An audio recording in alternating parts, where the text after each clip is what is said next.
best way to speed up your weight loss is learn how to do it for good so that you don't ever have to take weight off again. Does that make sense? Hey, I'm not talking about a fluctuating 5 pounds here or there, but I'm talking about the thousands and thousands and thousands of people that I've been around, seen, heard from that keep gaining 25, 30, 40, 50 pounds and losing 20, 30, 40, 50 pounds. It's the definition of sanity, doing the same thing over and over again and expecting different results. Welcome back into another episode of the Brave Today podcast. This show is going to encourage, challenge, maybe even provoke you to step outside your comfort zone and take more action to better improve yourself and your health. Listen, I am your host, Mark Avens, in the crazy upside down world. Keep pushing a narrative for good people like you and me to become softer and weaker and sicker and unhealthier and more dependent than ever. The goal and intent of the show is to help you navigate through it so you can become braver today than you were yesterday. We're going to jump right into part 2 of our Brave Q&A. We left off, I gave you the first 5. I have a second set of questions that I would like to answer, and these are with regards to weight loss. So a lot of questions come through. It's something that I've been fielding those questions and helping people overcome weight loss for years and years and years. And I wanted to help you today. So if you're on a weight loss journey, if you've been struggling, if you've tried and failed and tried and failed, and you're still struggling with the same 5, 10, 20, 30, 50, 80, 100 pounds or more of weight, I hope these questions, or at least one of them, would be valuable for you. And that's really the purpose, to provide a way to give you the value that you need to not just be braver today, but healthier today than you were yesterday. All right, so let's jump right in. We left off with what type of exercise is best for weight loss, and we're going to start back with that coming into it. I shared the best type of exercise is going to be the one that you are going to be the most consistent with. And if you didn't watch part 1, go back. I go into more details on that and some other questions that are coming up and have just keep coming up. So I wanted to make sure that I answer those for you. Now let's get into the next question, number 6. How much water? This one comes up often because you hear people talk about, I got to drink more water, got to drink more water. How much water should I drink in order to lose weight? So there's like losing weight. You can drink any amount of water and you'll still lose weight, but about maximizing weight. Now, water is really important in our bodies. Our body is made up of water, so it makes sense. When we don't have enough water in our system, our body is not going to be functioning as optimal as possible. So it would only make sense that if you're trying to lose weight, you want your body working optimally.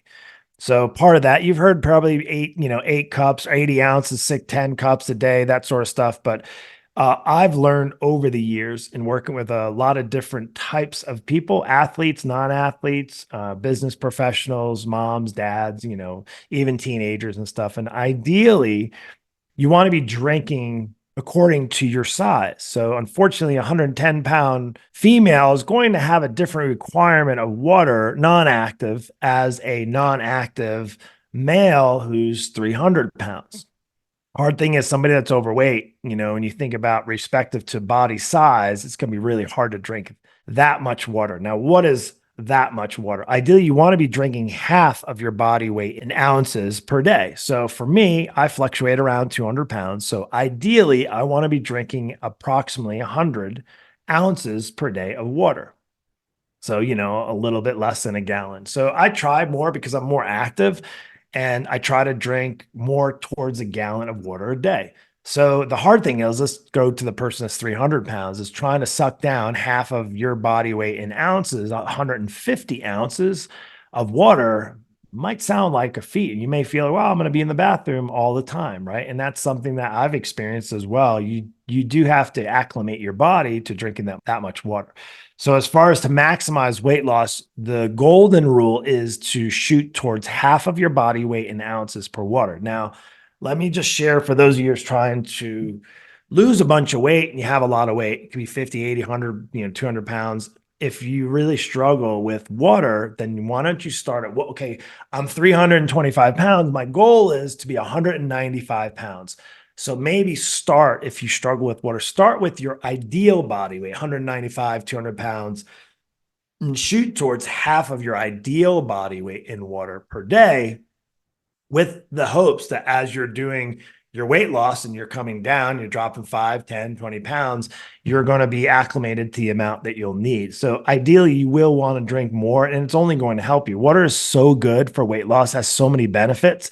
One of the things, it prevents you from drinking high calorie drinks like we talked about earlier. Also, it is something that's going to fuel you. It's going to help supply the avenue for which your nutrients can go to the rest of your body. Think of like a river. Fill your body with a river of water, and it's going to help hydrate all your tissues, keep your skin looking good.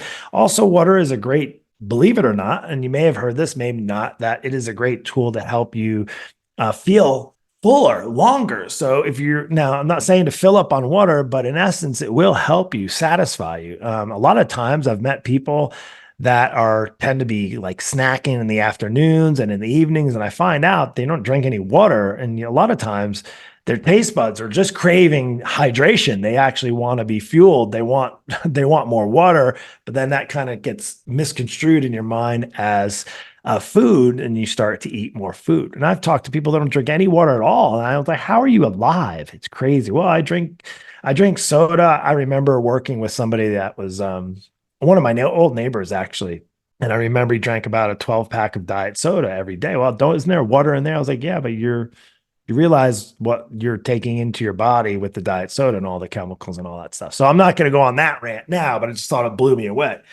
So bottom line is drink more water, ideally half of your body weight in ounces of water, and that will maximize weight loss for you. Good. Let's go to number 7.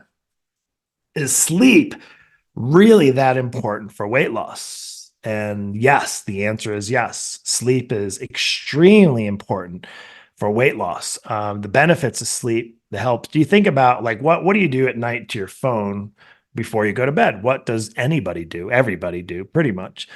They plug it in, and you just think of your body as like your phone that's kind of on empty at the end of the day, and you used up your battery, your life, and the energy of your phone. Maybe you had it charging throughout the day, so maybe it isn't, but chances are you probably plug it in like I have since I've ever had a phone, and it recharges. Well, that's what your body does. So you got to think about sleep as it's a vehicle to help you recharge at night. What it also does, if you're participating in an exercise program or you're eating, healthy nutrition, your body is going to repair, rebuild, recharge. But what happens, say you're exercising, and when you get done with your day and you're completely relaxed and you're in sleep mode, your body can recalibrate, your muscles can actually rebuild, and they can take the nutrients that you took in your body and supply them to your body to help you build up. In fact, that's the beautiful thing about sleep. Not only does it get you rested, but also rebuilds your body from the hard work that you do from the exercise you're doing. It also takes the good nutrition that you're doing and helps digest it properly and put it to where it needs. It goes to the body to keep it built. So if you're getting older like me, you're growing older, you'll also realize that it's a way to sustain your physique longer. It's going to help with longevity. What's really great about sleep is going to help with longevity.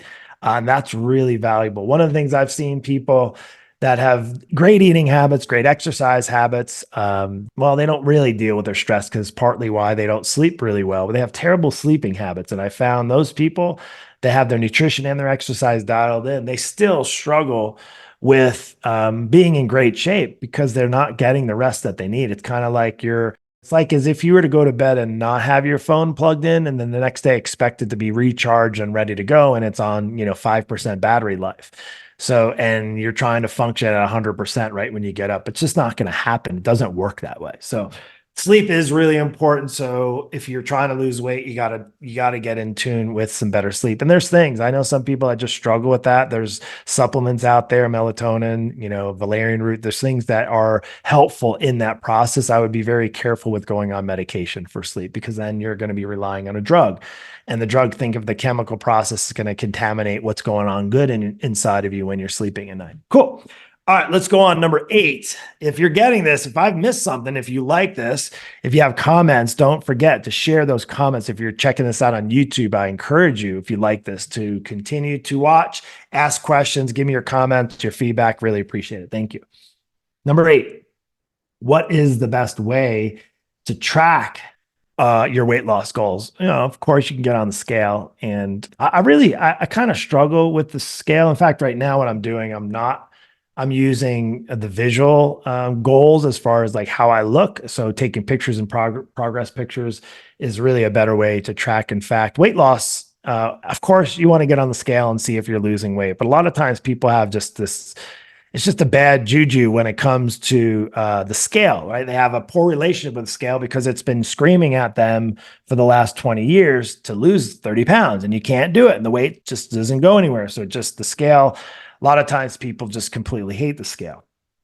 But if you want to just make it so that it's not going to have the effect it does, get on the scale every single day, but just make it something like brushing your teeth. Just write the number down and move on your day.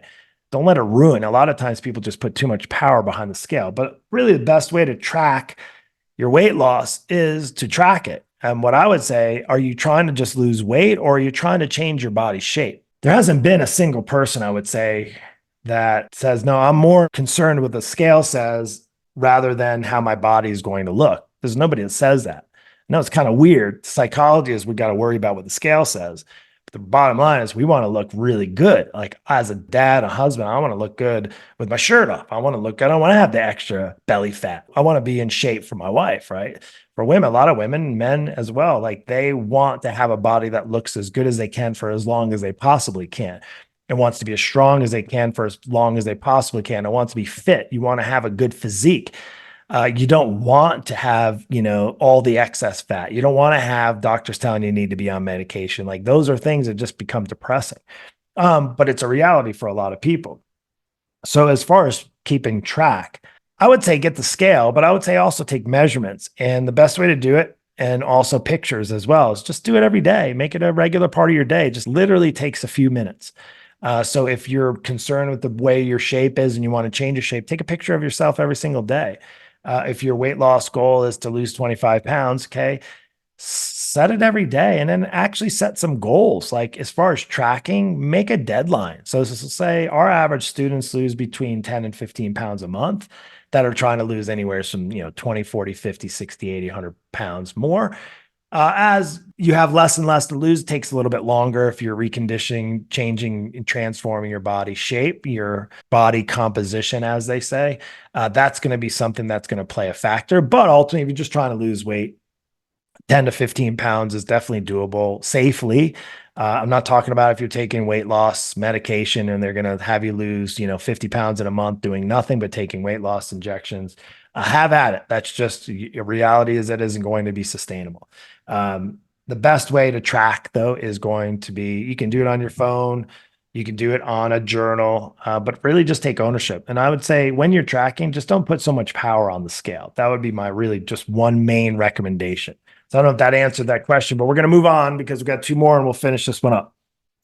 Okay, number 9. Are there certain foods that I should avoid in order for me to get better results? I feel like kind of a loaded question, almost too simple of a question. Are there certain foods that I should avoid to get better results?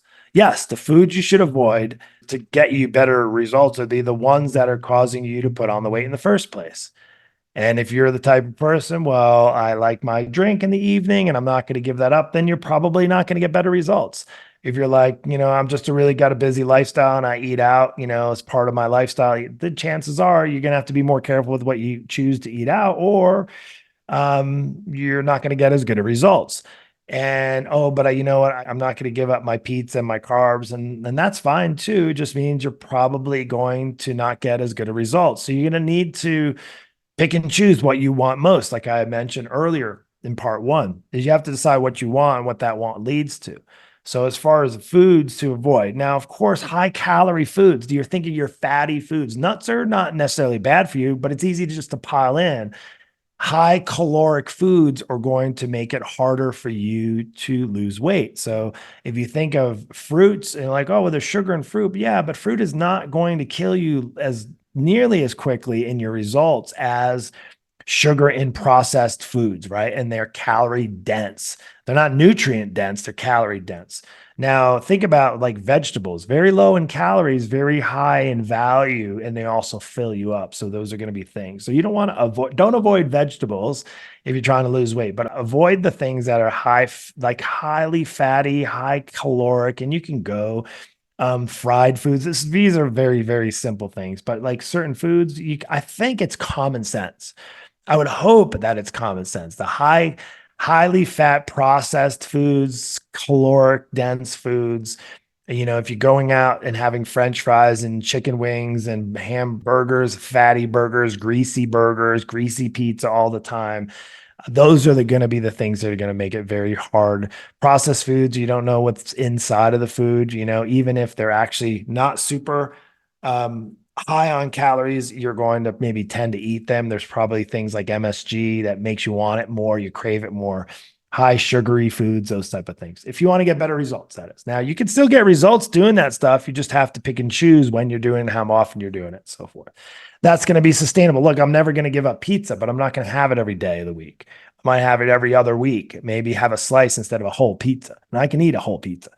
All right. So last one, how can I speed up my weight loss?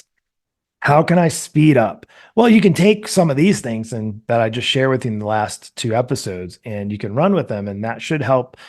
But ultimately, like the best thing I can say, and partly why I'm on a mission to help a million families get healthier and get off the weight loss journey once for all, is you got to get back up. You got to get support. It's really helpful.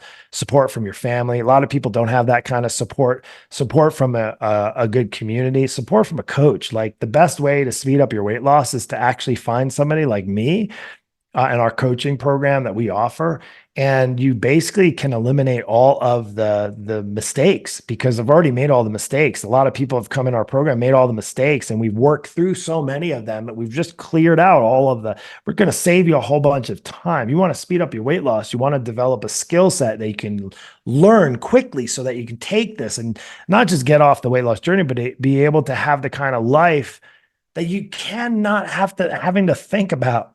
I got to lose 10 pounds. I lost 25 and I put it back on. Tried this diet, and then I put the weight back on as soon as I stopped. I went on this weight loss medication. As soon as I stopped, I put the weight back on.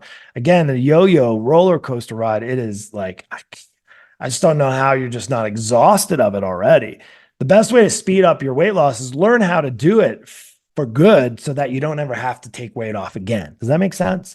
Hey, I'm not talking about a fluctuating 5 pounds here or there, but I'm talking about the thousands and thousands and thousands of people that I've been around, seen, heard from that keep gaining 25, 30, 40, 50 pounds and losing 20, 30, 40, 50 pounds, gaining 20, 30, 40, 50, 80, 100 pounds and losing 20, and then gaining it and then losing it and gaining it. And again, it's the definition of sanity, doing the same thing over and over again and expecting different results. The difference is to learn how to become a healthier, fit human being, learning how to eat properly for the goals that you have for your body, learn how to avoid all diets, learn how to avoid all medications that are related to dieting, learn how to avoid all of the BS that's trying to and desperately selling to you. And a lot of people are buying into it. And that's why a lot of people continue to struggle with their weight loss journey.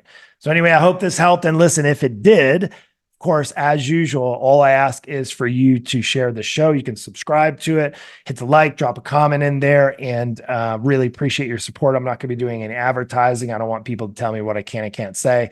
So if you don't like this, I wish you all the best on your journey. But if you do enjoy it, just do yourself a favor, share the show. It'll help somebody else. I know for me and my own personal journey, part of my purpose and goals helping you is it's also helping me on my journey, because as I'm learning new things, how to develop, how to navigate through this kind of crazy world we're living in. I know.